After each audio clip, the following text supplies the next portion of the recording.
Pour venir à moi, il faut accéder à un fond de vallon, passer une porte, puis lever les yeux. Je ne suis plus qu'une partie d'église, le chœur, d'ordinaire situé à l'arrière. Mais ici, c'est moi qui attire le regard. On a souhaité quand même qu'il soit traité comme une façade, alors qu'on est finalement du côté du cœur de l'église. La façade, en réalité, l'entrée de l'église se trouve de l'autre côté.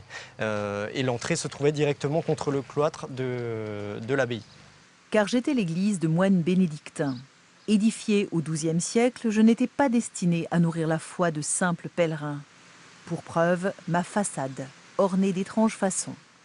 Ici, 17 colonnes, toutes différentes. Là, une scène de confession, où les protagonistes se lancent un clin d'œil. On n'est pas en présence de statues qui sont à but pédagogique, donc pour apprendre la vie de tel ou tel saint, mais on est déjà devant quelque chose d'assez complexe, des scènes très précises de la Bible, des évangiles et aussi des éléments parfois humoristiques et donc qui appellent à la réflexion des personnes déjà très initiées.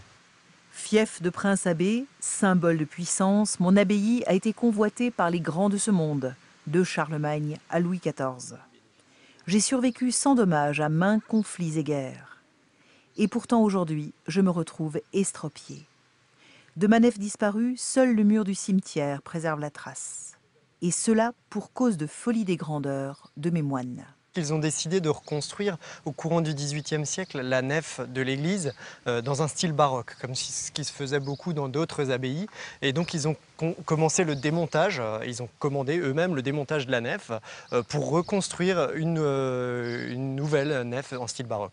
La première pierre avait solennellement été posée et ensuite les travaux se sont arrêtés brutalement sous prétexte de manque de fonds, de manque d'argent. Les moines sont partis, mes pierres ont servi de carrière et l'ouverture béante de mon cœur a été murée, ce qui est particulièrement visible depuis l'intérieur. On se retrouve ici nez à nez avec le mur qui a été rajouté au XVIIIe siècle pour fermer l'emplacement qui avait été laissé ouvert lors du démontage de la nef.